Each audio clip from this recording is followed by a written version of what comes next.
اللهم آمين اللهم آمين अगर जानब माशूक नबाशुद का शाशे तालिब आशिक बेचारा नरसद बजाए ओ माबूद गो एक फोटा पानी दिए बनी आदम के बनाया এই দুনিয়াতে কয়েকদিন ঘুরাইয়া ফিরাইয়া আবার অন্ধকার কবরে নিয়া যাইবেন। এই দুনিয়াতে আর কাহাকেও থাকতে দিবেন না। ভাই বলি বন্ধুরে বলি কেউ তো আপন না। ভাবিয়া চিন্তা করিয়া দেখিলাম মাওলা ওই অন্ধকার কবরে আপনি ছাড়া কেহ আপন হবে না। রব্বানা আতিনা ফিদ দুনিয়া হাসানাতাও ওয়া ফিল আখিরাতি হাসানা ওয়া কিনা আযাবান নার। رب ارحمهما كما ربياني صغيرا سبحان ربك رب العزة عما يصفون وسلام على المرسلين والحمد لله رب العالمين. وعليكم السلام ورحمة الله وبركاته. الحمد لله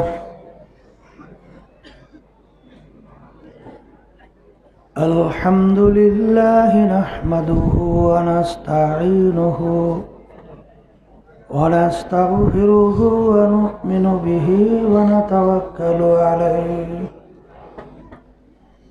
ونعوذ بالله من شرور أنفسنا من يهده الله فلا مضل له ومن يضلله فلا هادي له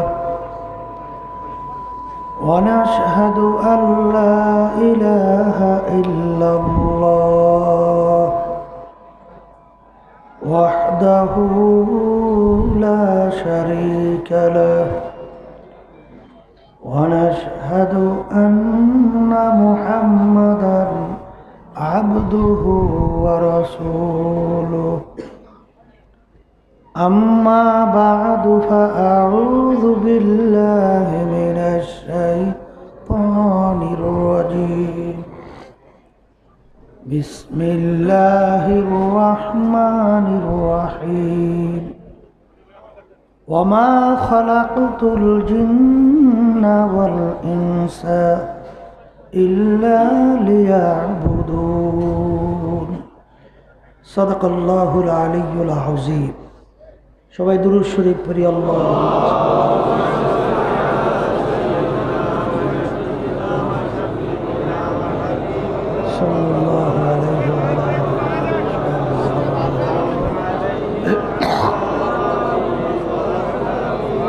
اللهم صل على سيدنا ونبينا وشفيعنا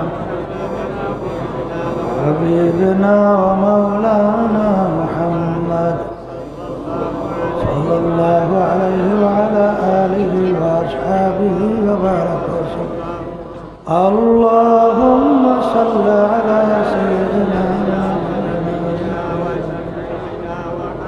وحبيبنا ومولانا محمد صلى الله عليه وعلى آله وأصحابه وبارك وسلم.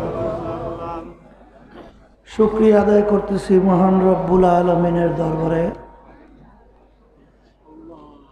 রব্বুল আলমিন আমাদেরকে দুনিয়ার সমস্ত কাজ থেকে বিরত রেখে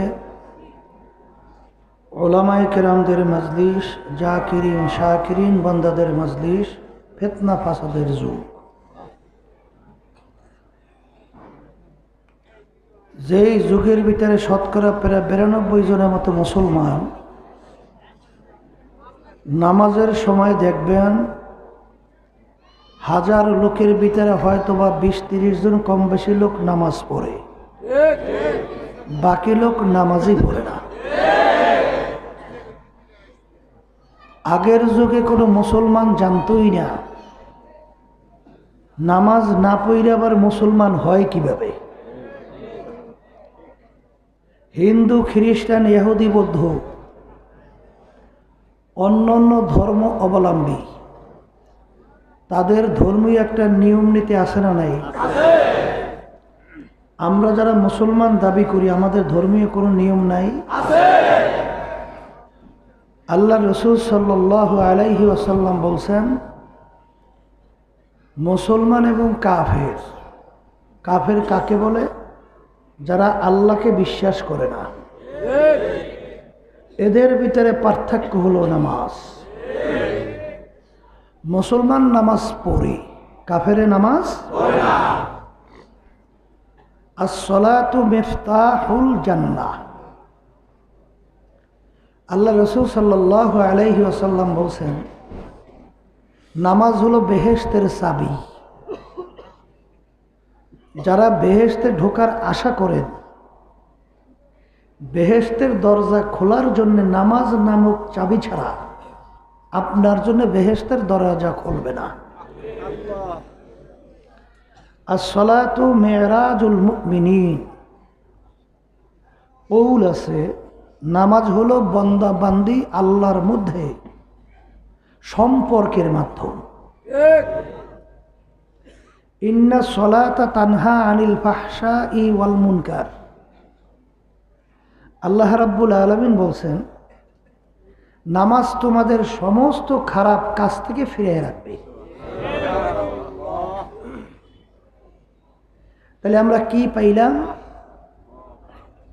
মুসলমান কাফেরের ভিতরে পার্থক্য কি? বেহেশতে ঢোকার চাবি আল্লাহর সঙ্গে সম্পর্কের মাধ্যম, সমস্ত খারাপ কাজ থেকে ফিরিয়ে রাখবে কিসে? আমার বাজানদেরকে বলবো, এক ওয়াক্ত নামাজ পড়বে বলতে বলতে অন্য ওয়াক্ত আইসে গেছে। যেমন জোহরের ওয়াক্তের নামাজ পড়বে বলতে বলতে আসরের ওয়াক্ত আসছে, আলিশাবি কইরা ইচ্ছা কইরা কেউ যদি এক ওয়াক্তের নামাজ অন্য ওয়াক্তে নিয়ে কাজা কইরা পড়ে, নামাজ কিন্তু পড়ছে কি কইরা? এই কাজটা যদি কেউ ইচ্ছা কইরা করে, এই এক ওয়াক্তের নামাজের জন্যে 2,88,00,000 বছর জাহান্নামের আগুনের ভিতরে জ্বলতে হবে।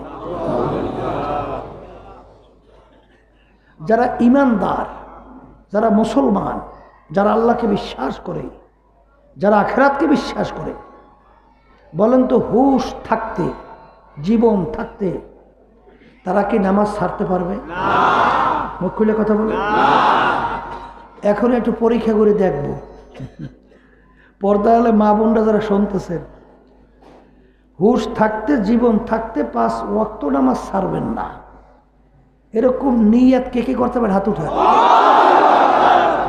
সবাই উঠেছে না? 2-1 বাদ আছে। একটু পাশে তাকাই তাকাই দেখেন তো, তাহলে আলহামদুলিল্লাহ বলে হাত নামান। সবাই বলেন আল্লাহুম্মা আমিন। আল্লাহ আপনি কবুল করেন। অনেকে হয়তো বা বিপদেও পড়তে পারে, মনে মনে বলে, হুজুর মাহফিলে না আসলে তো এই বিপদে পড়তাম না। কথা ঠিক। আমি আমার বাজানদেরকে জিজ্ঞেস করি, বাজান নামাজ পড়লে লাভ আপনার না আমার? কথা বলেন। তাহলে যে নিজের লাভ বোঝে না এর চেয়ে বোকা। সারে জাহানে দুনিয়া থাকতে পারে না। অনেকে মনে করে যে হুজুর শীতের মধ্যে ফজরের সময় ঠান্ডার ভিতরে পানিতে ওযু কইরে ওই সময় নামাজ পড়া হুজুর কত কঠিন, এটা সম্ভব? এক শ্রেণীর এরকম চিন্তা করে না? আসলে বাজান, এটা সম্পূর্ণ একটা মনের ওয়াসওয়াসা, শয়তানের ধোঁকা। বলে তা কেমনে? যদি এত কষ্টই হইতো আমরা কেমনে করি? কথা বলেন। এরপরে জিজ্ঞাসা করি, আমার রিক্সাওয়ালা বাবারা গরমের ভিতরে, রৌদ্রের ভিতরে, দুপুরের সময় রিক্সা চালায়, মাথার ঘাম পড়তে থাকে। আচ্ছা বলেন তো, এই যে রৌদ্রের ভিতরে গরমে রিক্সা চালাইল, এর চেয়েও নামাজে কষ্ট? এটা মুখ খুলে কথা বলি, এর কি নামাজে কষ্ট? আচ্ছা বাজানদেরকে বলবো, সমুদ্রের ভিতরে জেলেরা মাছ ধরে জীবনের ঝুঁকি নিয়ে, পেপার পত্রিকায় বিভিন্ন সময় দেখেন না, এতজন জেলে নিখোঁজ, জানের ঝুঁকি নিয়ে মাছ ধরি। আমাদের এলাকায় দেখছি সেদিনকে একজনে বলতেছে, হুজুর রাত্র দিন 24 ঘন্টা মনে হয় শুধুমাত্র উঠতে একটু চা পান খাইয়া, আবার একটু রুটি খাইয়া, আবার দৌড়ে যায় নৌকায় মাছ ধরে। এরপরে হুজুর সুবিধা করতে পারিনি, দোয়া করে। এর চেয়েও নামাজে কষ্ট? কথা বলেন। আসলে সম্পূর্ণ একটা শয়তানের ধোঁকা আর ওয়াসওয়াসা।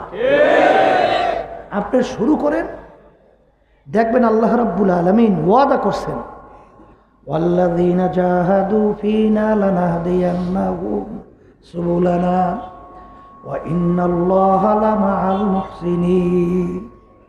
আল্লাহ বলছেন, আমার হুকুম পালন করতে যাইয়া, আমার রসুলের তরিকা অনুযায়ী চলতে যাইয়া যদি তোমরা রাস্তায় নামো, যত বিপদ মুসিবত পাহাড় পরিমাণ আসুক, আল্লাহ ওয়াদা করতেছেন আমি তোমাদের জন্য রাস্তা খুলে দেব। অর্থাৎ আল্লাহ রাস্তা সহজ করে দেবে। কে বলছেন? আল্লাহ। আল্লাহ বলছেন তোমাদের জন্য রাস্তা খুলবো, সহজ করব। আপনার আমার এত চিন্তা কিসের? বলে কথা ঠিক না? আর নামাজের ভিতরে যে কি মজা আল্লাহ রাখছে। নামাজ মে क्या মজা হয় शेर झुका कर देख लो। নামাজের ভিতরে যে কি মজা, সেজদায় পড়েই দেখো, না পড়লে তো বোঝা যায় না।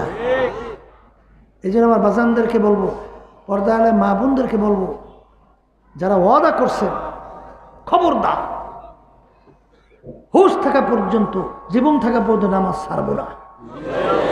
আল্লাহ আপনি কবুল করে নেন। আমি আপনাদের সামনে কোরআনুল কারীম থেকে আয়াত শরীফ তেলাওয়াত করছি। আয়াতের ভিতরে আল্লাহ বলছেন, যত মাখলুকাত আমি সৃষ্টি করছি 18,000 কম বেশি, এর ভিতরে মানুষ এবং জিন, এই দুইটা মাখলুককে আমি সৃষ্টি করছি আমার ইবাদতের জন্য। সবাই বলেন সুবহানাল্লাহ। আল্লাহ আমাদেরকে সৃষ্টি করছেন কিসের জন্য? মুখ খুলে কথা বললেন। তা ইবাদত শব্দের অর্থ কি, এইটা আমাদের বোঝা লাগবে। আর এই বোঝার জন্যই মাহফিলের ব্যবস্থা করা। ইবাদত একটা আরবি শব্দ, উর্দুতে বলে গোলামি, আর বাংলা অর্থ হলো মালিকের হুকুম অনুযায়ী চলা। এই সংজ্ঞা ভালো করে বুঝছেন। এই ইবাদতের পরিচয়, তারিফ, সংজ্ঞা না বোঝার কারণে যত ভেজাল সমাজের মধ্যে। কথা ঠিক না বেঠিক? আল্লাহ আমাদেরকে বানাইছেন কেন বলেন? তার ইবাদতের জন্য। কিসের জন্য? ইবাদতের বাংলা অর্থ কি করছিলাম বলেন? মালিকের হুকুম অনুযায়ী চলা। এর নাম কি? এই কথার মাধ্যমে এখনই বুঝবেন, নিছক নামাজ পড়ার নামই কিন্তু ইবাদত না, শুধু রোজা রাখার নামই ইবাদত না, শুধু পর্দা হজ যাকাত আদায় করার নামই ইবাদত না। ইবাদত শব্দের অর্থ মালিকের হুকুম অনুযায়ী চলা। আমরা নামাজ পড়ি কেন? বলে আল্লাহর হুকুম পালন করি। বলেন মুখ খুলিয়া, রোজা রাখি কেন? হজ করি কেন? যাকাত দেই কেন? যেমন বলছিলাম নিছক নামাজ শুধু ইবাদত না। এখনই বুঝবেন, মাগরিবের নামাজ আমরা ফরজ 3 রাকাত পড়ছি, বেজোর সংখ্যা না? সবাই পরামর্শ করিয়া যদি 4 রাকাত পড়ি জোড়া জোড়াও হবে, আর নামাজের সংখ্যাও বাড়বে, সওয়াবও বাড়বে। কি নামাজ বেশি পড়লাম না? 4 রাকাত পড়লাম, জোড়া জোড়াও হইল, নামাজ হবে? বলেন কারণ কি? এই বোঝার ব্যাপার কিন্তু এই জায়গায় বলে ওই নামাজটা মালিকের হুকুম অনুযায়ী হয় না। বলেন, মুখ খুলে বলেন, ওই নামাজটা না হওয়ার কারণে নামাজ পড়লাম সংখ্যা বেশি, কিন্তু সব তো হয়ই নাই, বরঞ্চ নামাজই হয় নাই। কথা ঠিক? রোজা রাখা কার হুকুম? ঈদের দিন যদি কেউ রোজা রাখে সব না গুনাহ? দেখেন নফসের সঙ্গে জিহাদ আছে না? ঈদের দিন তো খুশির দিন, ঈদ মানে খুশি। ঈদ মানে কি? খুশির দিন, সবাই খুশি করবে। আমি আজকেও রোজা রাখবো, নফসের সঙ্গে জিহাদ করব। রোজা রাখেন, সওয়াব পাবেন? বরঞ্চ হারাম কবিরা গুনাহ আমলনামায় জমা হবে। কারণ কি? বলেন ওই রোজাটা মালিকের হুকুম অনুযায়ী হয় নাই? বলেন ওই রোজাটা মালিকের হুকুম অনুযায়ী, এই জন্য রোজা রাখছেন ইবাদত। এক কথায় যেই কাজটা মালিকের হুকুম অনুযায়ী হবে সেটা ইবাদতের ভিতরে গণ্য হবে, আর যেটা মালিকের হুকুম অনুযায়ী হবে না সেটা ইবাদতের ভিতরে গণ্যও হবে না। আর আল্লাহ আমাদেরকে বানাইছেন কিসের জন্য? বলেন। এখন আমার বাজানদেরকে বলবো, ওয়া শুনতে শুনতে তো অনেকে আলহামদুলিল্লাহ মুরব্বির কাতারেও পড়ছি, কথা কয় না? আবার এরকম ওয়াজ কেউ শুইনেন না।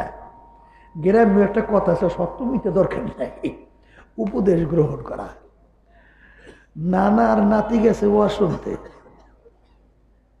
এখন নানা নাতি ওয়াজ শোনার পরে নাতির ভিতরে তো ওয়াজে খুব তাসির হয়েছে, ক্রিয়া হয়েছে। এখন বাড়ি যাবে, পার হইতে হলে সামনে খাল চেনেন তো? খাল তো চেনেন, দিয়ে চেনা সেটাই নিয়ে কি কয় কে জানে, খালি তো কয়, নালা কর আর খাল কয়।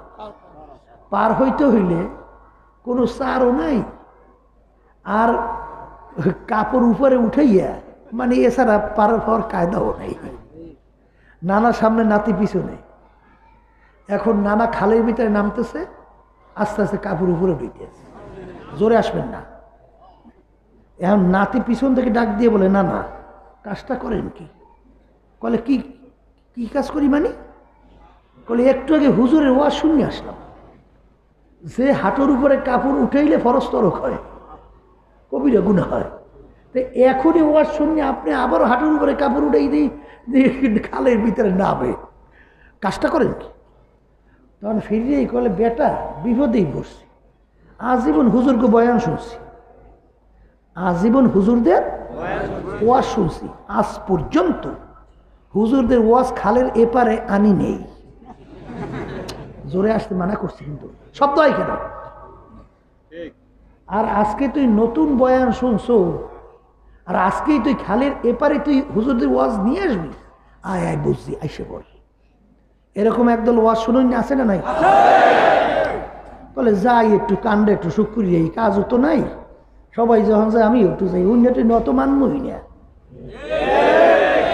এক শ্রেণী আছে না, এরকম আজীবন যদি বয়ান শোনে, এই বয়ানে কোনো লাভ আছে মেয়া?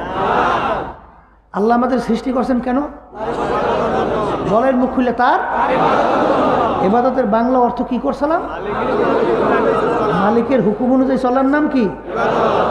মালিকের হুকুম প্রতিটা মানুষের ব্যক্তিগত জীবনে, জোরে করে আছে না নাই?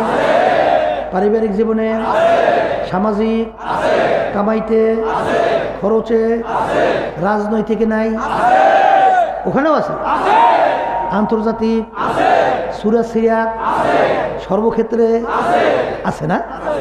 এক কথায় যেই আল্লাহর বান্দাবান্দি ব্যক্তিগত জীবন থেকে শুরু করে আন্তর্জাতিক জীবন পর্যন্ত সূরা সিরাতের মধ্যে আল্লাহ এবং আল্লাহর রসুলের হুকুম অনুযায়ী নিজের জীবনকে চালাতে পারবে, সেই আল্লাহর বান্দাবান্দি আল্লাহর দরবারে আল্লাহর বান্দা আর নবীর উম্মত হিসেবে পরিচয় লাভ করতে পারবে। কিছু মানবেন না তা কিন্তু হবে না। জোরে বলেন কথা ঠিক কিনা?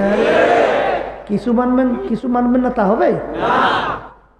যদি কিছু মানেন আর কিছু না মানেন, পরীক্ষা 10 সাবজেক্ট 9 সাবজেক্ট ভালোই দিয়েছেন, 100-র মধ্যে নম্বর 95 করেই পাইছেন, 100-তে 100ই পেয়েছেন, আর এক সাবজেক্ট দেন নাই, ছাত্র ফার্স্ট ক্লাস ফার্স্ট, কি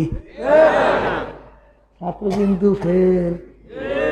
ছাত্র কি দেখেন ভালো করে বোঝেন, 10 সাবজেক্টে পরীক্ষা, 9 সাবজেক্টে এত ভালো ফলাফল পাইল, নম্বর পাইল, এক সাবজেক্টে ফেলের কারণে ছাত্র কিন্তু ফেল। দিন কিন্তু কমপ্লিট, পরিপূর্ণ। আল্লাহ দিনের ভিতরে পুরো ঢুকতে বলছেন, কিছু মানবেন না তা হবে না, ছাত্র কিন্তু ফেল। ছাত্র কি নামাজের হুকুম মারছে, রোজার হুকুম মানেন না। আমার দেশে একজন আছে, বর্তমানে সরকারি দলীয় বড় পোস্টে মানে দায়িত্বে আছে, রোজার দিনে একটা রোজাও ছাড়ে না, নামাজে ধারে কাছেও যায় না। কথা বলছে, ছোটবেলা হইতে 30টা রোজা 30টাই রাখে, কিন্তু নামাজ পড়ে না, নামাজ পড়তে দেখি না। এরপর অন্য বিষয় আর বললাম না।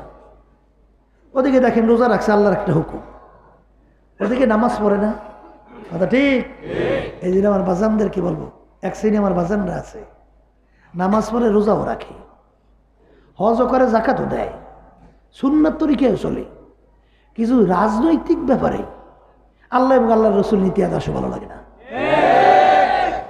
এইটা ভালো লাগে আবার মানব রচিত তন্ত্রমন্ত্র, এখানে আল্লাহর হুকুম নাই। রাগ করেন আর যা করেন শুনাই রেখে যাব, কথাটা বুঝছেন? যদি না শুনাই রেখে যায় তাইলে তো বলবেন যে হুজুর রব্বুল আলামিন আলেমরা বলে না, কি কথা ঠিক না বেঠি? এই জন্য বলা লাগবে, মানেন বা না মানেন ও বিষয় আমাদের না। কারণ আল্লাহ রাসূল সাল্লাল্লাহু আলাইহি ওয়াসাল্লাম যখন দেখলেন কাফেররা ঈমান আনে না, মুসলমান হয় না, এমনভাবে প্রেশার হয়ে গেল, মনে হয় যে নিজের ধ্বংস হয়ে যাবে। আল্লাহ রাব্বুল আলামিন আয়াত নাযিল করে, রাসূল আপনাকে তো আমি কথার কথা দারোগা কইরা জোর করিয়া মানাইতে হবে এর জন্য পাঠাইনি, আপনাকে আমি পাঠাইছি শুধুমাত্র দাওয়াত পৌঁছাইয়া দেবেন, ওরা মানে বা না মানুক এটা বুঝবো আমি মাওলা ওদের সঙ্গে। এই জন্য একটা ওলামায়ে কেরাম আলোচনা করার পরে বলেন, অমা আলাইনা ইল্লাল বালাগ, আমার দায়িত্ব তোমাদের কাছে পৌঁছানো, আমার দায়িত্ব শেষ করলাম, এটা মানো বা না মানো বুঝবো আল্লাহর সঙ্গে। যেটা বলেন কথা ঠিক কিনা? এখন অনেকে কইতে পারেন যে হুজুর কথা সবই ঠিক আছে, সব ক্ষেত্রে আল্লাহর হুকুম আছে, কিন্তু হুজুর এমন বিপদে আছে মোটে ছুটেই আসতে পারি না, কথা ঠিক কিনা? এক শ্রেণী আবার জুজুর ভয়, হুজুর ছুটে এলে মানে বাঁচবই না, মারি ফেলায় নাকি, কি এরকম আছে না? আমি আমার বাজানদেরকে বলবো, এই তুমি যদি আল্লাহর হুকুম রসুল তরিকা অনুযায়ী চলতে যাইয়া বিভিন্ন ভয়ভীতি অনেকে দেখায় না দেখায় অনেক কিছু করে। আমার আব্বাজান রহমতুল্লাহ চরমনের জমিনে শুয়ে আছেন, আব্বাজান বলছিলেন ঢাকার রাজপথে খাড়াইয়া, এ নাস্তিকের দলেরা, বেঈমানের দলেরা, হে ইসলাম মুসলমানদের বিরুদ্ধাচারণকারী দলেরা, আজকে আমাদেরকে তোরা ভয় দেখাও, গুলির ভয়, জেলের ভয়, যত ভয় দেখাও, যদি যেই বুলেটের মধ্যে আমি ফজলুল করিমের নাম লেখা থাকবে, তোরা হাজার চেষ্টা করলেও ওই বুলেট আমার থেকে ফিরাতে পারবি না, আমার বুকে ঢুকবি। আর যেই বুলেটের ভিতরে আমার নাম লেখা নাই, যত চেষ্টা করবি ওই বুলেট আমার বুকে ঢুকাতে পারবি না। ঠিক না ভাই? ঠিক। আল্লাহর উপরে তাওয়াক্কুল কইরে যদি কোনো আল্লাহর বান্দা বান্দি ঠিক মতো আল্লাহর হুকুম নবী তরিকা অনুযায়ী চলে, আল্লাহ তার জিম্মাদার হয়ে যায়। ওমান ইয়াতাওয়াক্কাল আলাল্লাহি ফাহুয়া হাসবুহু, যেই বান্দা বান্দি আল্লাহর উপরে তাওয়াক্কুল কইরে রাস্তায় নামবে, ওই বান্দা বান্দির জন্য আল্লাহই যথেষ্ট। কি জোরে বলেন, কথা ঠিক কিনা? মুসা আলাইহিস সালাতু ওয়াস সালাম তাওয়াক্কুল কার উপর করছে? ফেরাউন তার ৭০,০০০ জাদুঘর লইয়া এক পাশে দাঁড় হইছে, মুসা আলাইহিস সালামকে দমন করবে। কথা কয় না? ওই যুগের ভিতরে জাদুবিদ্যা খুব সাংঘাতিক প্রভাব ছিল। পাটের রশি ছেড়েন না, পাটের রশি পাকাইয়ে ছাইয়ে দেয়, বিরাট বিরাট বাঘ হয়ে যায়, বড় বড় সাপ হয়ে যায়। এরকম গ্রাস কইরা মুসা আলাইহিস সালাতু ওয়াস সালামের দিকে রওনা করছে, খাইয়ে ফেলবে। আল্লাহ রাব্বুল আলামিন মুসা আলাইহিস সালাতু মানে অস্থির, আল্লাহ এখন পালাইবে কি? আল্লাহ বলতেছেন, ও মুসা ভয় নেই, তোমার হাতের মধ্যে কি? কলে রব্বুল আলামিন লাঠি।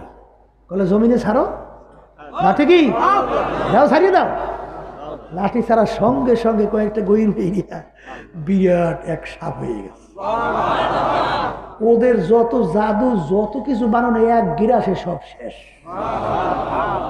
ওই অবস্থা আল্লাহ রাব্বুল আলামিন ওই ফেরাউনের জাদুঘরের সামনের থেকে ৭০,০০০ নূরের পর্দা উঠাইয়া আল্লাহ রাব্বুল আলামিন তাদের সঙ্গে সাক্ষাৎ দান করছে।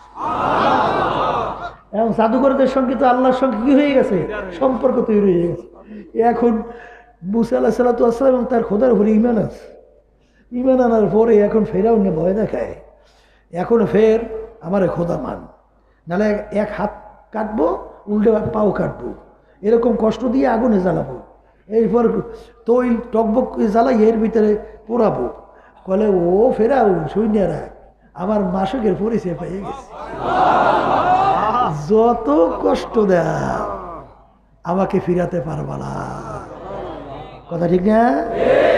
এই জন্য আমার বাজানদেরকে বলবো, ওমাইয়া তাওয়াক্কাল আলাল্লাহি ফাহুয়া হাসবুহু, যেই বান্দাবান্দি আমার মাওলার উপরে তাওয়াক্কুলের মতো তাওয়াক্কুল করবে সেই বান্দাবান্দির জন্য আমার মাওলাই যথেষ্ট। কি এরকম বহুত প্রমাণ দুনিয়াতে আছে না নাই? এই আমরা তো আব্বাজান রহমাতুল্লাহ আলাইহি দেখছি, আল্লাহর উপরে তাওয়াক্কুল কইরা এক এক সিদ্ধান্ত নিত, আমাদের বুঝে আসতো না যে কি সিদ্ধান্ত নিল আল্লাহর কুতুব, আমাদের বুঝেই ধরে না। কিন্তু পরবর্তীতে দেখা গেছে যে আল্লাহর কুতুবকে আল্লাহ রাব্বুল আলামিন চলার জন্যে বহুত রাস্তা খুইরা দিয়েছে। কথা ঠিক না? এমনকি আল্লাহর কুতুব দুনিয়া থেকে বিদায় হওয়ার পরে যে তার অলির বিরহে বেদনায় আসমান কান্দে, তার বাস্তব নমুনা চরমনাই যারা গেছে দেখছেন যে আল্লাহর কুতুব যখন ইন্তেকাল করলেন, আকাশ একেবারে ঝকঝকে পরিষ্কার সূর্য, হঠাৎ একটু মেঘাচ্ছন্ন হইয়া একটু পিরি পিরি পিরি পিরি আকাশ আসমান একটু কাইদা, আবার যেই আকাশ সেই আকাশ। দেখছেন কেটে কেটে হাত উঠেন তো, কেটে কেটে দেখছেন দেখছেন দেখছেন আল্লাহু আকবার। আল্লাহ রাব্বুল আলামিন এই যারা নাকি বর্তমানে হক্কানি ওলামায়ে কেরামদের বিরুদ্ধে লাগছে, আমি বেশি কথা বলবো না, তবে একটা কথা বলি। শুনছেন আল্লাহ রাসূল সাল্লাল্লাহু আলাইহি ওয়াসাল্লাম একদিন সাহাবায়ে কেরামদেরকে নিয়ে বয়ান করতে আসে, কিন্তু বয়ানের ভিতর বারবার বাইজে পড়ে, মানে পরিষ্কার বয়ান আসতেছে না। জিবরিল আলাইহিস সালাতু ওয়াস সালাম আসছে, ইয়া রাসূলুল্লাহ হাবিবাল্লাহ ব্যাপার কি, আপনি যে ঠিক মতো বয়ান করতে পারতেছেন না, সমস্যাটা কি? কলে সমস্যা ওই যে মজলিসের ভিতরে বুড়োটা বই রয়েছে, ওই বুড়োটার কারণে কোনো কথাই বলতে দেয় না, বলার সঙ্গে সঙ্গে প্রতিবাদ করে, ঝামেলা করে। তখন জিবরিল আলাইহিস সালাতু ওয়াস সালাম বলতেছেন, ইয়া রাসূলুল্লাহ হাবিবাল্লাহ ওই বুড়োটার আপনি চেনেন? কলে তা শুনে রাখেন, খালিদ বিন মুগীরা, খালিদ বিন মুগীরা। কলে ও একটা জারস, ও কি ওর ব্যাপারে যেই কয়টা সিফাত বা গুণ জিবরিল আলাইহিস সালাম শুনাইছে সব মেলছে, কিন্তু জারস না, ভালো বুঝবে কেমনে? ওর মাকে যে একটাই বলতেছেন, বলতে হবে রসুল তো মুহাম্মদ তো এই কথা বলছে, সব মেলছে, কিন্তু একটা তো আমি জানি না, তোমার কি আমি সুপুত্র বাপের না কোনো জারস, এইটা কও। তখন বলছে তোর বাপে যখন নাকি ব্যবসার জন্য বিভিন্ন জায়গায় গেছিল, অন্য গোলামের সঙ্গে সম্পর্কের মাধ্যমে তুই জন্মগ্রহণ করছ, জারজও প্রমাণ হয়েছে।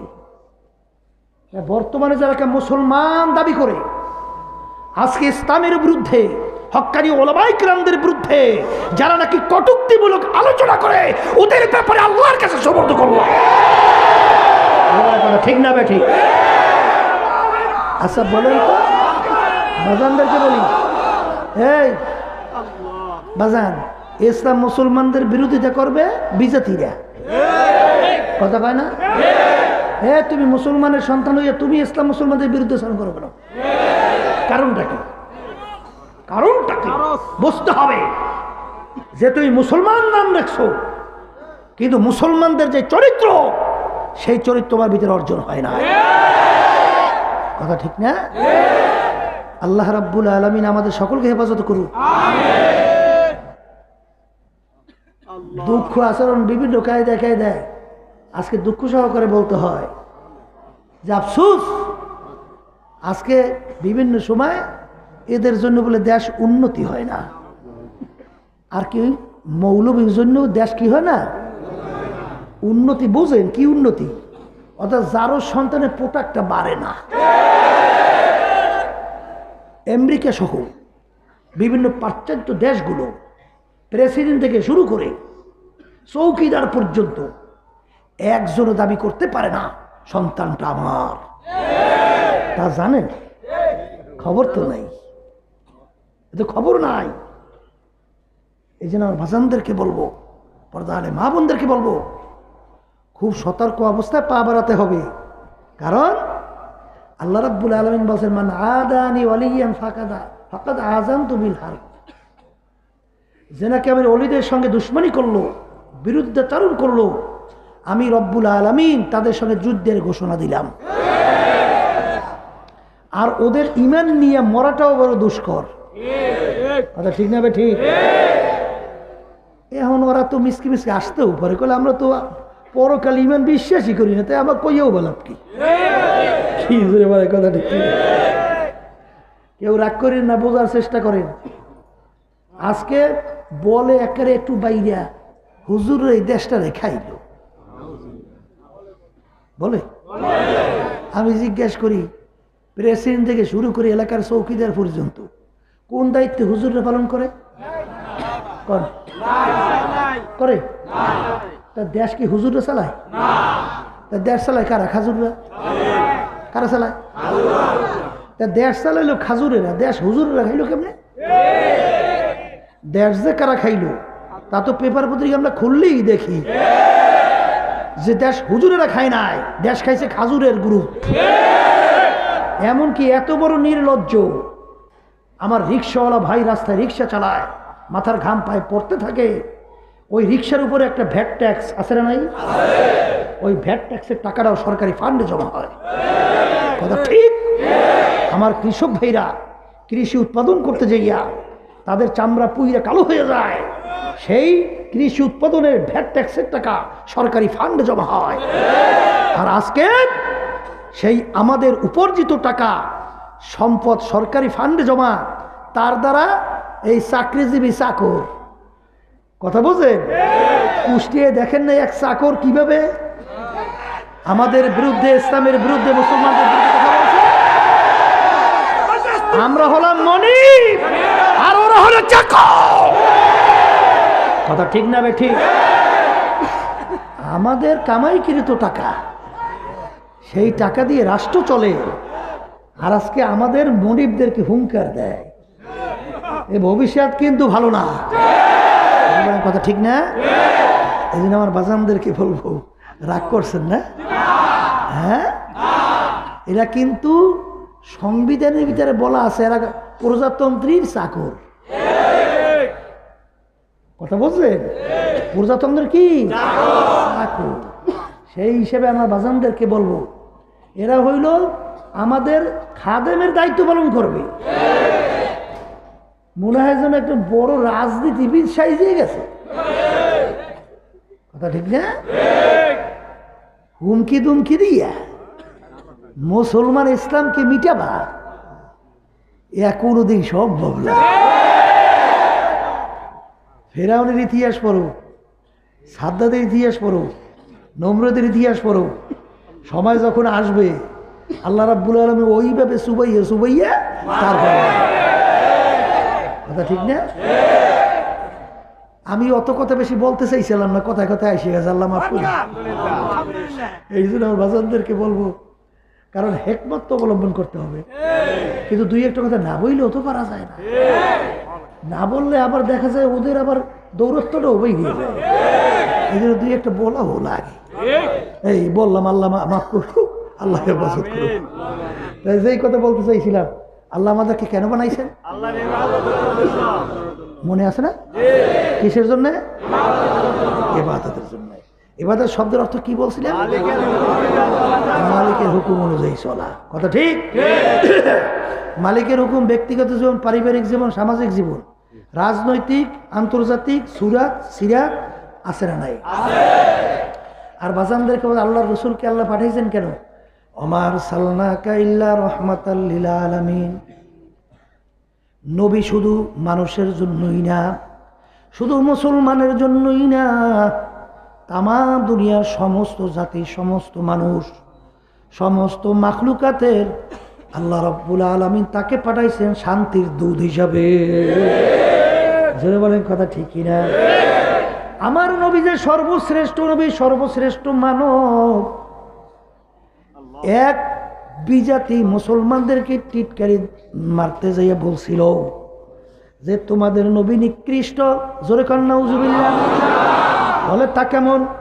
বলে তোমার নবী পায়খানা প্রস্রাব একটা নিকৃষ্ট জায়গা, সে ব্যাপারে আলোচনা করে। কথা বুঝে? তখন মুসলমান ডাক দিয়ে বলে, ওরে বোকা, এই তো সর্বশ্রেষ্ঠ মানুষ, সর্বশ্রেষ্ঠ উৎকৃষ্ট, যে ছোটর থেকে ছোট, বড়র থেকে বড়, একেবারে নিচ থেকে নিচ, উপর থেকে উপর, সর্বক্ষেত্রে যে চলার একটা দিক নির্দেশনা দেবে, সেই হইল কমপ্লিট। কথা ঠিক না? এক হিন্দু খ্রিস্টান তবিব এক মুসলমানদেরকে বলতেছে, তোমার মুসলমান, তোমার নবী বলো সর্বশ্রেষ্ঠ নবী, তোমার নবী ডাক্তারি বিদ্যা সম্পর্কে কি দর্শন দেশে বলো। বড় নবী, সে বলে সর্বশ্রেষ্ঠ, সব বিষয় তো একটা সাজেশন দেবে, দেবে না? ডাক্তারি ব্যাপারে দিয়েছে কি? বলে আমার নবী ডাক্তারি ব্যাপারেও সাজেশন দিয়েছে। বলে কি? বলে পেটটাকে তিনটা ভাগ করো, এক ভাগ খানা, এক ভাগ পানি, এক ভাগ খালি। পেট কয় ভাগ? এক ভাগ খানা, এক ভাগ পানি, এক ভাগ। বর্তমানে একদল বাই দিয়েছে, খাইতে খাইতে পেট তো সে আসে, এবার গলার মধ্যে উঠে গেলে আমার গ্রামের হামদাইছে, মানে এরা খাউন না। কথা বলছেন? একদল আছে না নাই? এখন কলে শ্বাস করতে পারি না, ওরে এখন খাটের মধ্যে লইয়া যাওয়া লাগে। এই খাইলে মরবে না করবে কি? আর অসুস্থতা আসবে না করবে কি? তখন এই বিজাতি খ্রিস্টান তুমি বলতেছে যে এই নিয়ম অনুযায়ী যদি কেউ চলতে পারে, তার কোনো দিন পেটের রোগ আসতে পারে না, আর সমস্ত রোগ জন্মই হয় পেট থেকে। কথা ঠিক না ভাই? ঠিক। এই জন্য আমার বাজানদেরকে বলবো, পর্দা আলেম মা বোনদেরকে বলবো, আমার নবী সর্বশ্রেষ্ঠ নবী, আমার নবী সর্বশ্রেষ্ঠ মানুষ, আমার নবী সর্বশ্রেষ্ঠ দয়াবান। জোরে বলেন, সবচেয়ে হৃদয়বান। আমার নবী সব দিক থেকে শ্রেষ্ঠ। বাজান, আল্লাহর নবী কেমনে শ্রেষ্ঠ? বিজাতিরা পর্যন্ত দুনিয়া সৃষ্টির পরে 100 মনীষীর নাম লিপিবদ্ধ করছিল, তার ভিতরে তারা বাধ্য হয়ে আমার নবীর নাম 1 নম্বরে নিয়ে আসতে বাধ্য হয়েছে। আমি গেছিলাম হজ করে মদিনা শরীফ, আমাদের ইঞ্জিনিয়ার আব্দুল হাই সাহেব তার বাসায় আমাকে দাওয়াত দিয়া বেড়াইতে নিল। নেওয়ার পরে ওই বইটা বের করে বলে, হুজুর বইটার নাম কি? আমি 100। বলে হুজুর, বিজাতিরা এই বইটাকে লেখছে, হুজুর 100 মনীষীর নাম লিপিবদ্ধ করছে, এর ভিতরে প্রথম নামটা পইরা দেখেন, প্রথম নামটা কার? আমি পইরা দেখি প্রথম নামটা হলো মুহাম্মাদুর রাসূলুল্লাহ সাল্লাল্লাহু আলাইহি ওয়াসাল্লাম। জোরে বলে, এ বিজাতিরে লেখছে, তুমি এরা লিখছে? হ্যাঁ, এ কপাল পুরা। যারা আজকে মুসলমান দাবি কইরা আমার নবীর ব্যাপারে সমালোচনা করো, নবীর নায়েবদের ব্যাপারে সমালোচনা করো। ওরে কপাল পোড়া, আমার নবীর ব্যাপারে আল আমিন এই উপাধি কিন্তু কাফেরেরা দিছিল। কারা যখন এই উপাধি কারা দিছিল? কি কাফেররা দিছিল না? বাজান যদি গোত্রে গোত্রের ভিতরে সমস্যা তৈরি হইত, সমাধানের জন্য তারা আল্লাহর রসুলকে ফয়সালাকারী হিসেবে নিযুক্ত করতেন। সেটা বলে করে দিতেন। তাই সেই লোকটা যদি খারাপ হয়, সেই লোকটা যদি অন্য অন্য তোমাদের আলোচনা তোমাদের চোখে দৃষ্টিতে নিম্ন হয়, তাহলে বিজাতিরা পর্যন্ত তাকে সালিশদার হিসেবে নিযুক্ত করে আলামিন বলে কেন তাকে উপাধি দেয়? এই কথা কয় না? জোরে বলেন, কথা ঠিক না ঠিক? এই জন্য আমার বাজানদেরকে বলবো, পর্দালে মা বোনদেরকে বলবো, রাগ করো আর যাই করো বাজান, দুনিয়া কিন্তু থাকার জায়গা না, কেউ থাকতে পারে নাই। ফেরাউন কিন্তু মাওলার সঙ্গে চ্যালেঞ্জ দিয়ে দুনিয়া খোদাই পর্যন্ত দাবি করলো। বনি ইসরাইলের ছেলে সন্তানগুলা ধৈরা ধৈরা জবাই করছিল। কথা কয় না? ওকে আল্লাহ রাব্বুল আলামিন দুনিয়ায় এমন আরামে রাখছিল, ওর বাড়ির দরজায় এমন একটা গাছ ছিল, 750 বছর পর্যন্ত ওর হায়াতের ভিতরে দেখা যায় একটু সর্দি জ্বর হয় না। এত আরামে আল্লাহ ওকে দুনিয়ায় রাখছে। বাড়ির দরজায় এমন একটা গাছ ছিল, যে কোনো রোগের নিয়াত করিয়া পাতা খাওয়ার সঙ্গে সঙ্গে রোগ ভালো হয়ে যাইত। কি বুঝেন? ফেরাউনের কথায় নীল দরিয়ার পানি ভাটা জোয়ার হইতো। এত বড় শক্তিধর, ওর হায়াতের বেলা যখন শেষ হইয়া গেল, আমার মালিক ওকে নীল নদীর ভিতরে ফালাইয়া চুবাইয়া চুবাইয়া মারছে। সাদ্দাত থাকতে পারে নাই, নমরুদ থাকতে পারে নাই। কত বড় মেয়েরা বাংলাদেশের হুঙ্কারে মনে বাংলার জমি থর থর করে কাঁপত।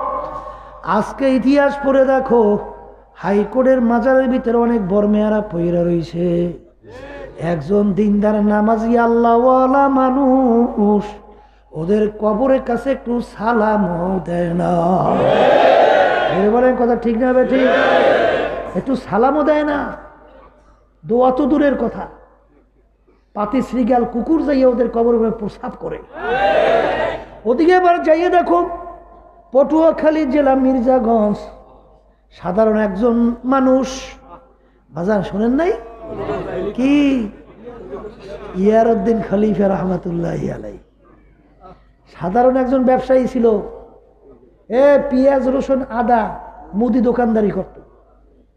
তার সম্মান মাওলার দরবারে কোন পর্যায়ে পৌঁছিল, এখনো যদি কোনো লঞ্চ স্টিমার তার কবরের পাশ দিয়ে নদীর দিয়া যায়, টবের কইরা থামাইয়া সম্মান না দেখাইয়া যাইতে পারে না। যাইয়া দেখো, সিলেটে ঘুমাইয়া আছেন শাহজালাল রহমাতুল্লাহ আলাইহি। বাজান যাইয়া দেখো, কত লক্ষ লক্ষ মানুষ কবরের পাশে যাই একটু জোরেও কথা বলে না, মনে হয় যেন ময়রাও বাদশাহী করতে আছে। ব্রিটিশের একজন পর্যটক বাংলাদেশে আসছিল, সে যখন রওনা করলো, জিজ্ঞাসা করে বাংলাদেশের ভিতরে আশ্চর্য কি জিনিস দেখলেন?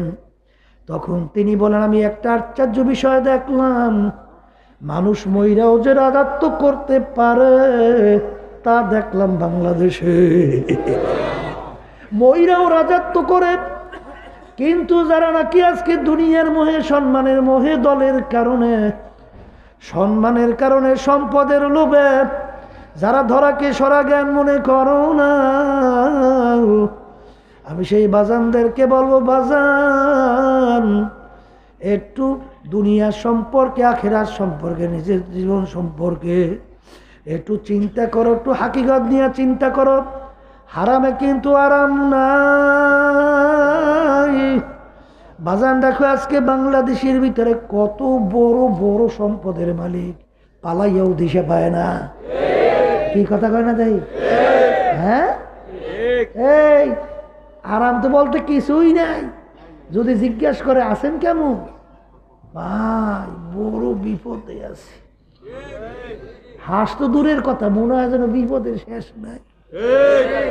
আর একজন দিনদার রিক্সাওয়ালা আমার বাবাদেরকে জিজ্ঞাসা করো বাজান কেমন আছেন, এমন ভাবে একটা হাসি দেয় মনে হয় কলিজারা ঠান্ডা হইয়া যায়।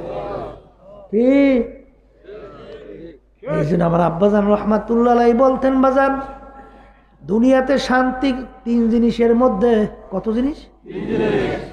একটা হইল স্বামী স্ত্রীর শান্তি, আর একটা হইলো খাওয়ার শান্তি, আর একটা হলো ঘুমের শান্তি। এই যত পাল্লাপাল্লি মারামারি কাটাকাটি সবই তো এই তিনটের জন্য, কথা কয় না? হ্যাঁ, এই দুনিয়াদার বড় লোক হিসাব করে তালাশ করে দেখতো দুনিয়ায় তিনটের সাথে একটার মধ্যে আল্লাহ দেয় নাই। কথা ঠিক নেবে ঠিক? আপনারা অনেক না জানলে আমরা কিন্তু অনেক জানি। আইয়া কয় হুজুর বড় বিপদে আছি, কলে তা কি? কলে হুজুর স্ত্রী মোড়ে কথাই শোনে না। হে ওই বিভিন্ন কায়দায় কলে আইলি কলে গাড়ির চাবিটা দাও, হে চাবি লইয়া যেরকম ইচ্ছে এরকম চলে। হুজুর বড় বিপদে আছি, মাল লইয়া এখন কেমনে ইয়ে খামু, কেমনে পাক করবো, আসি বিপদে, কিছু কইতেও পাই না সইতেও পাই না। কইবেন সইবেন কেমনে? হে যারা নাকি এক শ্রেণীর বর্তমানে আছে, আল্লাহ মাফ করুক, জ্ঞান বুদ্ধি কম না আমাদের কম তাও জানি না। কলে হুজুর হ্যাঁ কি বাংলাদেশে বর্তমানে আইন করছে মহিলাদের পক্ষে, পুরুষের পক্ষে কোন আইন আছে? আসতে কয় আসতে কয়, আর মাল্লার পুরুষের কোনো কথাও কয় না। তামসাটা দেখেন, তামসাটা দেখেন। আমি কিন্তু আমাদের সর্বনা ইউনিয়নে আমি কিন্তু প্রায় 8-8.5 বছর পর্যন্ত সর্বনা ইউনিয়নে আমি কিন্তু চেয়ারম্যানও করছি, কথা বুঝছেন? আমার সামনে তো যত ওই কেস টেস ওই এলাকার যত ঝামেলা জমেলা আসতো না, তখন তো আমি দেখছি যে পুরুষ নির্যাতন হয় না মহিলা নির্যাতন হয়, এত অনেক আমার সামনে পরিষ্কার।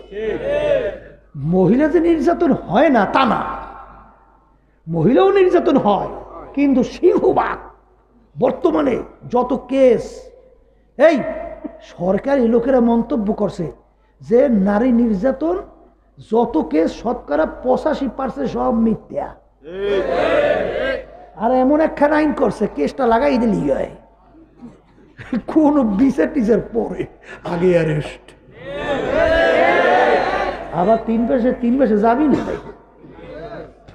আমি যখন চেয়ারম্যানই করছি তখন থানা কাউন্সিল আমাকে বলতেছে হুজুর সব ব্যবস্থা করিয়েন, কিন্তু খবরদার মেয়েলি ব্যাপারে কোনো বিচার সালিশি গেলে ওইটা বুঝি করেন, ও কিন্তু আমরা গায়েতে না।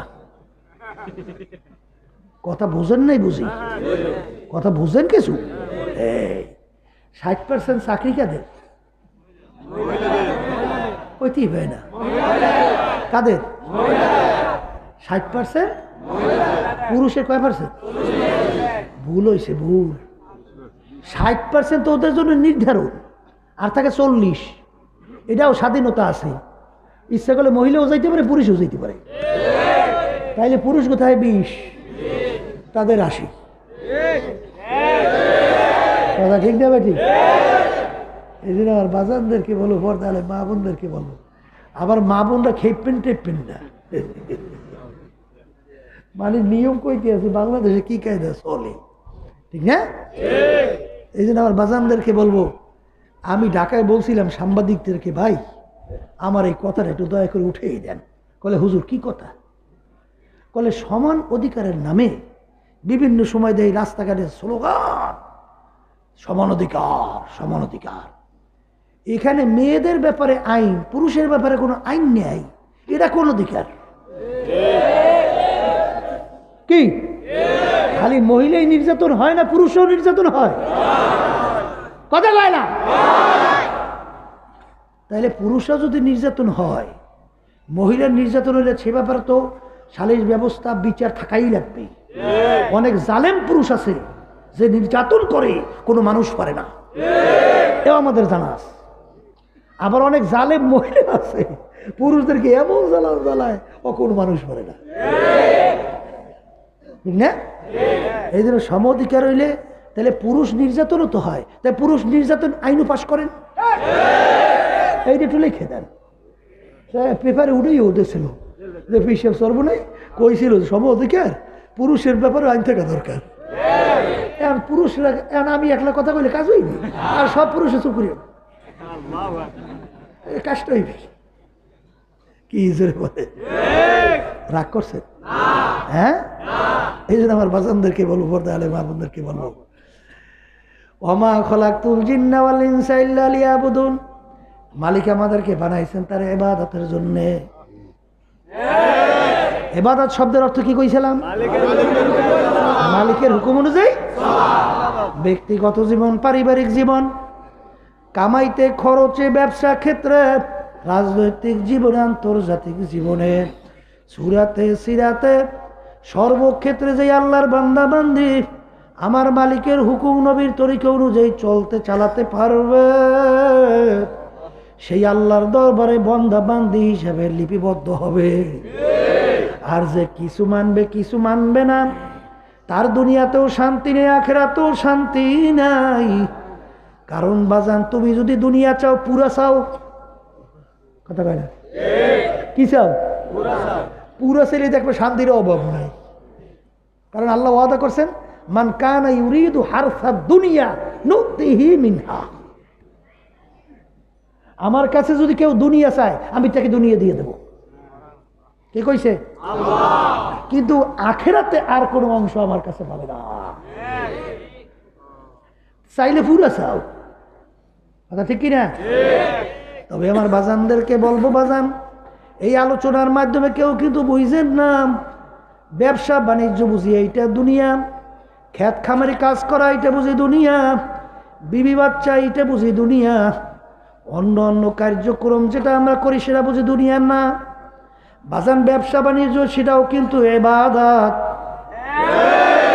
ব্যবসা বাণিজ্য এটাও বলে, হুজুর তা কেমন?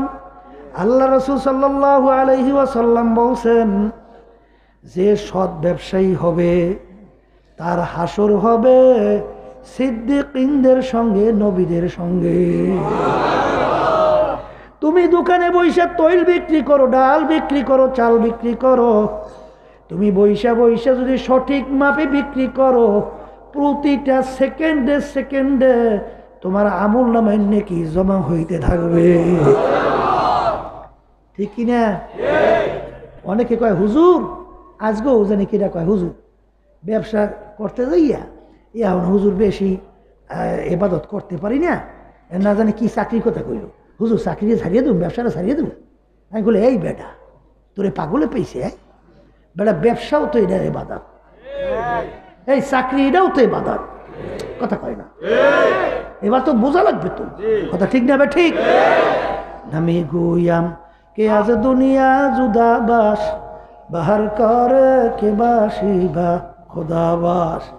আল্লাহ কিন্তু বলেন নাই, বান্দা বান্দি দুনিয়ার সব কিছু বাদ দিয়া জঙ্গলে যাইয়া ইবাদত করো, এটা কিন্তু আল্লাহ বলেন নাই। যেরকম বলছে, হুজুরেরা বাজার ঘাট করে কি করে না? তাদের বিবি বাচ্চা আছে না নাই?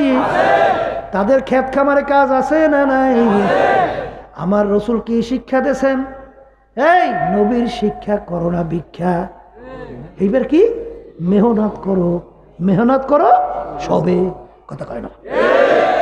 আল্লাহ রসুলের কাছে এক ভিক্ষুক যাইয়া কিছু চাওয়ার পরে আল্লাহ রসুল সাল্লাল্লাহু আলাইহি সাল্লাম কি করছিলেন, ওই কিন্না কাইটে ওরা একটা কুড়াল দিস, কি দেশাই কুড়াল দিয়ে কলে কাট কাট, এইটা বাজারে বিক্রি কর।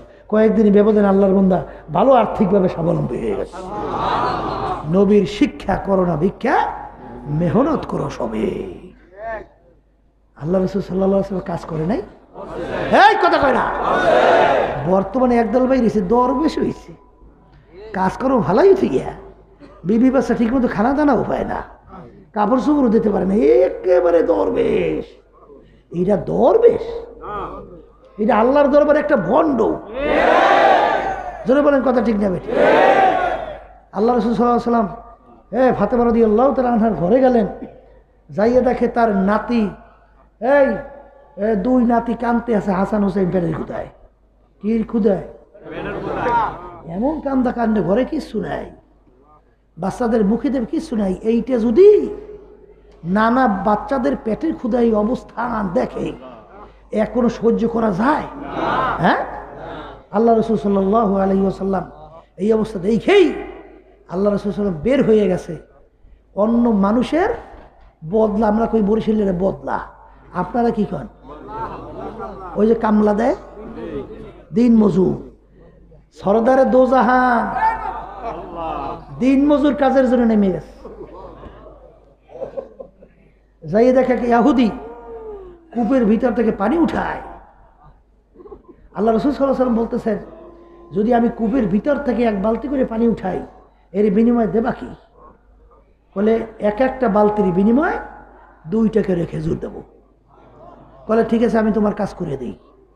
সরদারে দোজাহান, যাকে আল্লাহ না বানাইতে কিছু বানাইতেন না, সে এখন মানুষের কি করা শুরু করছে? কাজ করা, দিন মজুরি শুরু করছে। আল্লাহ রাসূল সাল্লাল্লাহু আলাইহি ওয়াসাল্লাম কূপের ভিতরে বালতি ফেলায়, পানি উঠায়। আল্লাহর কুদরত। বালতিটার সঙ্গে যে রশিটা বাঁধা ছিল, রশিটা ছিল দুর্বল, আস্তে রশিটা সেইরিয়া বালতিটা কূপের ভিতরে পড়ে গেছে।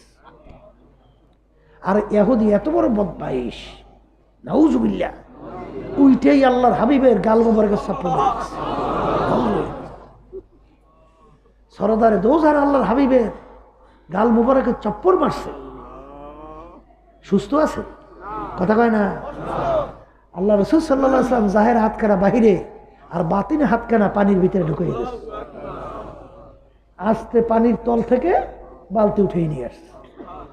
ইহুদি তো আশ্চর্য হয়ে গেছে, সর্বনাশ, এই কাকে থাপ্পড় মারলাম? পরিচয় পেয়েছে যে মুসলমানদের নবী। তার তো অন্যায় না, আমার রশি দুর্বল, বালতি ছিঁড়ে গেছে, সে তো দোষ করে নাই, আমি তাকে কেন আঘাত করলাম? এরপরে ইহুদি নিজের মর্ম জ্বালায় হাতটাকে কোপ দিয়ে কাটতে ফেলাই দিচ্ছে, যে হাত দিয়ে থাপড় দিচ্ছে। এখন হাতের যন্ত্রণা। আল্লাহ নবী সাল্লাল্লাহু আলাইহি ওয়াসাল্লাম কাজ করে নিজে খাইয়া নাতির জন্য, নাতিনদের জন্য আর মেয়ের জন্য খেজুর নিয়ে গেছে। এখন ইহুদি হাতের জ্বালায় অস্থির, তালাশ করতে আছে, কোথায় গেল সে? তালাশ করতে করতে যখন বের করছে, বলে আমাকে মাফ করেন, আমি তো বুঝি নাই আপনাকে অন্যায়ভাবে আমি আঘাত করছি। এই অনুভূতিতে আমার হাত আমি কাইটে ফেলছি, এখন আমার হাতের যন্ত্রণা সহ্য করতে পারতেছি, এখন আমাকে মাফ করে, আর আমার হাত নিয়ে আমি কি করব? কাটা হাত হাতের মধ্যে। আল্লাহ রাসূল সাল্লাল্লাহু আলাইহি ওয়াসাল্লাম কাটা হাতটাকে ওই কাটা জায়গায় লাগাইয়া আঙ্গুল দিয়ে একটা টান দিয়ে টানের সঙ্গে সঙ্গে যেই হাত সেই হাত। বর্তমানে একদল আছে না, কাজ করতে লজ্জা করে, আছে না?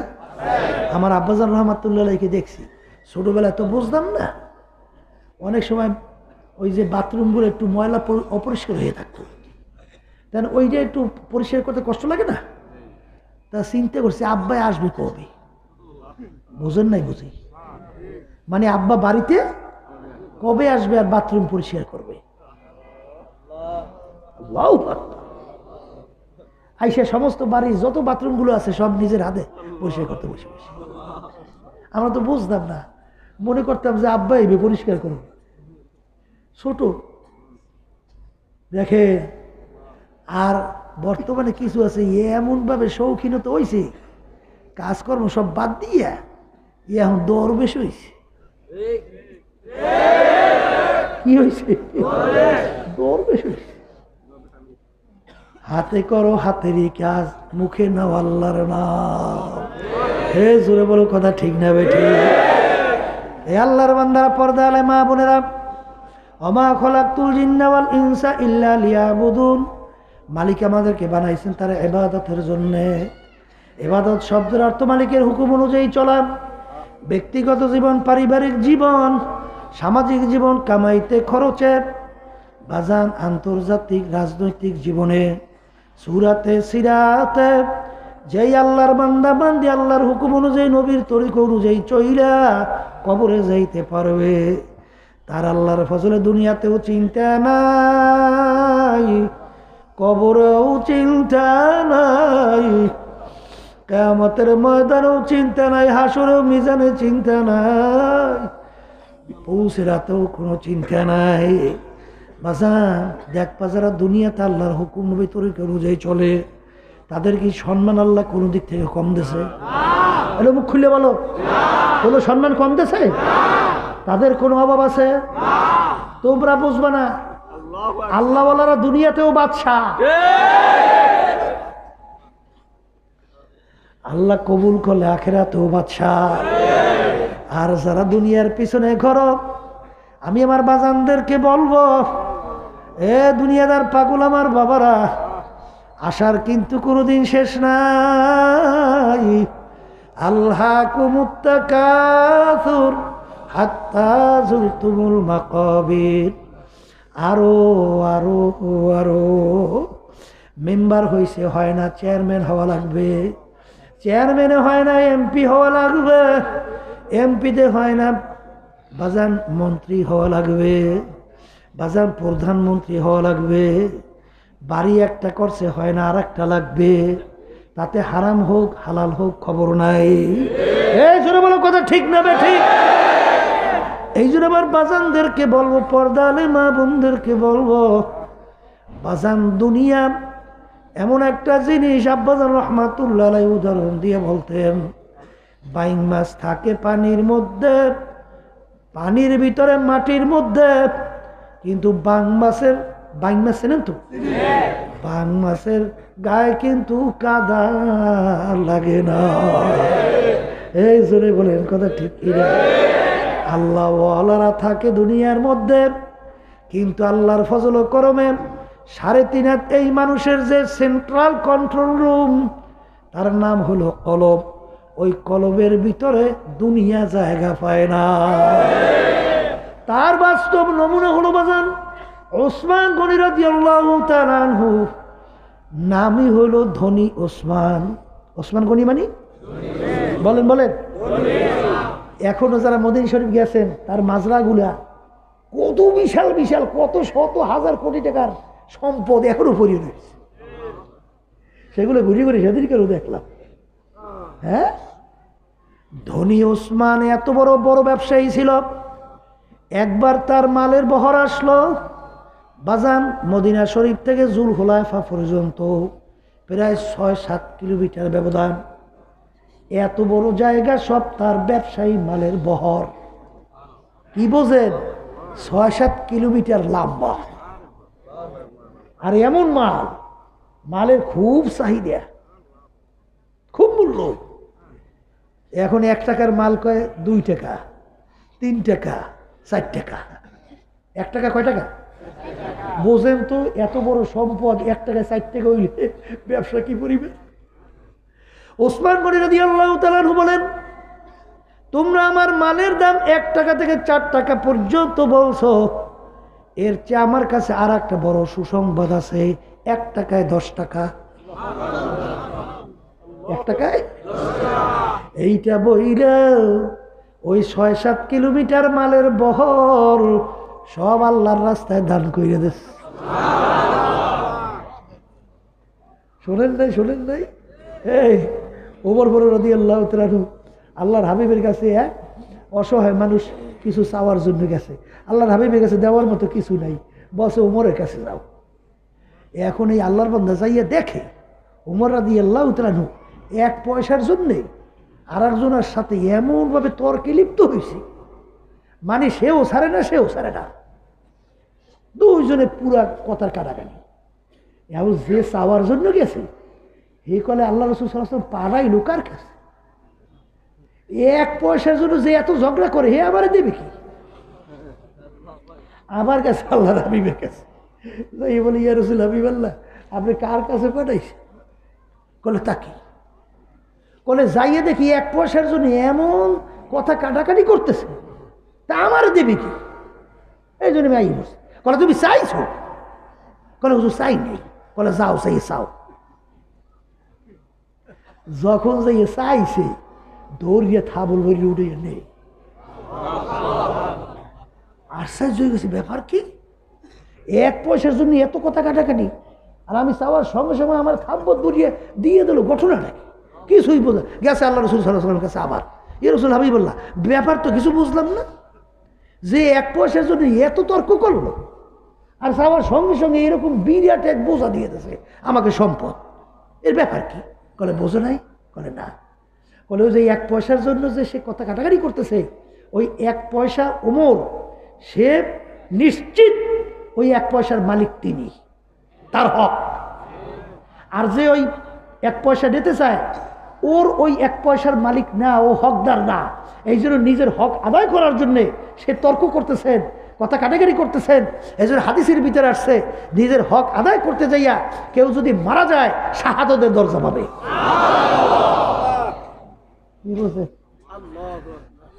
আর এক শ্রেণী বর্তমানে আছে, যদি দিনের জন্য, দিনের কোনো কাজের জন্য, ভালো কোনো কাজের জন্য চাওয়া হয়, মুখটা মনে হয় এমন অন্ধকার হয়, চাওয়াও যায় না।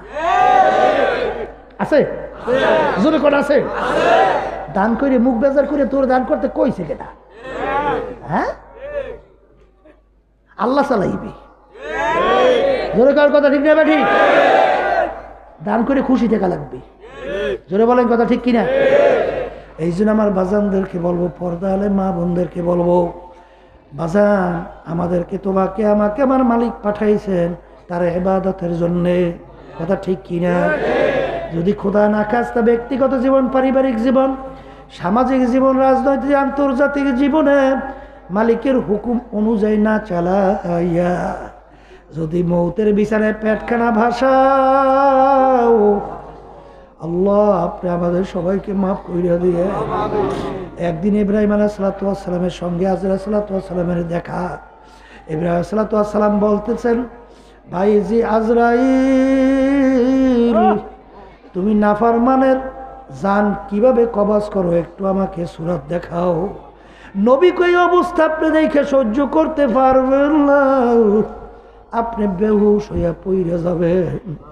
আমাকে যদি জিজ্ঞাসা করে, আজরাইল আমার খলিলকে তুমি কেন বেহুশ করলা, বলে সেটা আমি মালিকের কাছে বসবো, তুমি একটু আমাকে দেখাও। নবী গো আপনি পাহাড়ের দিকে তাকান, তাকানোর সঙ্গে সঙ্গে নবী একটা চিৎকার মারিয়ে বেহুশ হয়ে পইরা গেলে। আল্লাহ রাব্বুল আলামিন ডাক দিয়া বলে, আজরাইল তুমি যেই সূরাতে নেককারদের রূহ কবজ করো, ওই সূরাতে আমার খলিলের সঙ্গে দেখা দাও, নালে আমার খলিলের হুশ ফিরবে না। এ দুনিয়াদার পাগল আমার বাবারা, যদি খোদার আকাশটা আমার মালিকের হুকুম নবীর তরিকা অনুযায়ী না চইলা, যদি কেউ মৌতের বিছানায় পেট ভাসাইয়া বস, আজাদ সালাম আসবে, না ফরমান স্বপ্নের মতো দেখতে থাকবে। আজাইলে মাথা আসমানে, পাও তার জমিনে, 1 হাত মাসিকে 1 হাত মাগরিবে, দুনিয়া জোড়া তার শরীর, নীল রঙের মতো দিঘির মতো 2টা চক্ষু, শরীরের ভিতরে লম্বা লম্বা কালো কালো কতগুলো পশম, প্রত্যেক পশমের গোড়া দিয়ে আগুনের জিহ্বা বাইরে থাকবে। আল্লাহ, এই অবস্থা দেখে নাফরমানের রূহ তো তার বের হইতে যাবে না। নাফরমানের রূহ 360টা মাকামের ভিতরে পালাপালি শুরু করবে। সালাম ধমক দিয়ে বলবো, রে খবিস, আজীবন আমার মাওলার নেয়ামত ভোগ করে আমার মাওলার হুকুম মানো নাই, আমার মাওলার দেওয়া নেয়ামত চক্ষু দিয়া দেখছো, আমার মাওলার দেওয়া নেয়ামত জিহ্বা দিয়া কথা বলছো, আমার মাওলার দেওয়া নেয়ামত বেরেন দিয়া পড়াশোনা করে ব্যবসা করে বড় মেয়া হইছ, আমার মাওলার দেওয়া নেয়ামত বাতার টানছো এবং ছাড়ছো, আমার মাওলার হুকুম মানো নাই, হুকুম হয়ে গেছে তোকে ধৈর্য নেওয়ার জন্য। 1 সেকেন্ড আগে পরে হবে না। এই কথা বইলে যখন রুটাকে খাপ কইরা ধইরা টান মারবে, কলিজার রক গুলা টাইরা সেইরা সেইরা নিয়ে চইলা যাবে। এখন দুনিয়ার দিকে তাকাইয়া দেখো, যাদের জন্য জীবন শেষ করলা, যাদের জন্য হারামকে হারাম বললা না, ঘুষকে ঘুষ বললা না, সুদকে সুদ বললা না, যাদের জন্য বিভিন্ন কায়দায় কায়দায় দুনিয়ার মোহে পইরা আল্লাহর হুকুম নবীর তরিকা অনুযায়ী চললা না, কই এখন তো কেউ আর আপন নাই। আরে এই জন্য এক কবি আল্লাহর ভাষায় বলতে যাইয়া বলছিলেন, যখন তোমার কেউ ছিল না তখন ছিলাম আমি, এখন তোমার সব হয়েছে পর হয়েছি আমি। এ বন্দাবান্দি মনে রাখিস, আবার যখন তোমার কেউ রবে না তখন রব আমি, আমার কাছে আসতে হবে যতই ভাবো তুমি। এ দুনিয়াদার পাগল আমার বাজাররা, আমার মায়ের পেটের ভিতরে যখন ছিলাম আমার আল্লাহ ছাড়া কেউ তখন ওখানে আপন ছিল না। আজকে দুনিয়ায় বড় হইয়া আব্বাকে আব্বা বইলা ডাকো, দলের নেতা নেত্রীকে নেতা নেত্রী কইয়া ডাকো, বন্ধুকে বন্ধু কইয়া ডাক দাও, আরে তারা খুশি হইয়া যায়। আর যেই জবান দিয়ে তোর আব্বাকে ডাকলা, তোমার বন্ধুকে ডাকলা, তোমার আত্মীয় স্বজন ডাকলা, ওই জবান তো ছিল আমার মাওলা। যদি ওই জবান দিয়ে একবার খুইলে আমার মাওলাকে ডাক দিতা, আল্লাহ আল্লাহ আল্লাহ, সঙ্গে সঙ্গে আমার মাওলার কুদরতি কলিজারা ঠান্ডা হইয়া যাইত। এই জন্য আমার বাজানদেরকে বলো, আমি আপনাদের জন্য দোয়া করি, আমিও দোয়া চাই মালিক যেন আমাদের সবাইকে তার খাস গোলাম, পর্দা হলে আমার মা বোনদেরকে তার খাস বান্দি বানাইয়া তারপর যেন কবরে ডাক দেয়। আল্লাহুম্মা আমিন। হে ঘরের মেয়ে লোকেরা হাত উঠাও, হাত উঠাও, গুনার কথা মনে করো, দুই চোখের পানি ফালাও, মাওলার দরবারে কান্দো, আর মালিকের দরবারে মাপ চাও। যদি কান্না না আসে মনকে বুঝরে মন রে, একদিন এই ঘরের দরজা দিয়া নতুন বউ হইয়া উঠছিল রে মন, কত মেয়ে লোকে শরবত খাওয়াইল, কত মেয়ে লোকে বাতাস করলো, আবার এমন একটা দিন আসবে এই ঘরের দরজা দিয়া মরা লাশ হইয়া বের হবা। ছেলে কান্দবে মামা করে, মেয়ে কান্দবে মামা করে, জবাব তো দিবা না। হে আল্লাহ, আপনি তুমি মাহফিলের মাঠের দিকে চাইয়া দেখে, হে আল্লাহ আপনার বন্দারা কিভাবে কাঁদে। আল্লাহ আমাদের ছেলেও মরে নাই, মেয়েও মরে নাই, গুনাহ করে বসছি রে, মাফ করে দেন গো মাওলা, মাফ করে দেন। এ আল্লাহর বান্দারা জোর করিয়া কান্দো, জোর করিয়া কান্দো। সন্তান মারা গেলে চোখে পানি আসে, সম্পদ নষ্ট হয়ে গেলে চোখের মধ্যে পানি আসে। তোমার আমার গুনার কারণে জাহান্নামের আগুন জ্বলছে, জাহান্নামের আগুন চোখের পানি ছাড়া ঠান্ডা হবে না। আল্লাহ যাদের উসিলায় মাহফিল হইল, যারা মাহফিলের জন্য চেষ্টা খাটনি সাহায্য করলো, আমরা যারা মাহফিলে উপস্থিত হয়ে গেলাম, আমাদের সবার উপরে খাস মেহেরবানি নাজিল করেন আল্লাহ। মাদ্রাসা মসজিদকে দিনের জন্য কবুল করে নিয়ে তাম দুনিয়ার সমস্ত দিনী মাদ্রাসাগুলো দিনের জন্য কবুল করে নেন। সুবহান রাব্বিকা রাব্বিল ইজ্জাতি আম্মা ইয়াসিফুন ওয়া সালামুন আলাল মুরসালিন আলহামদুলিল্লাহি রাব্বিল আলামিন।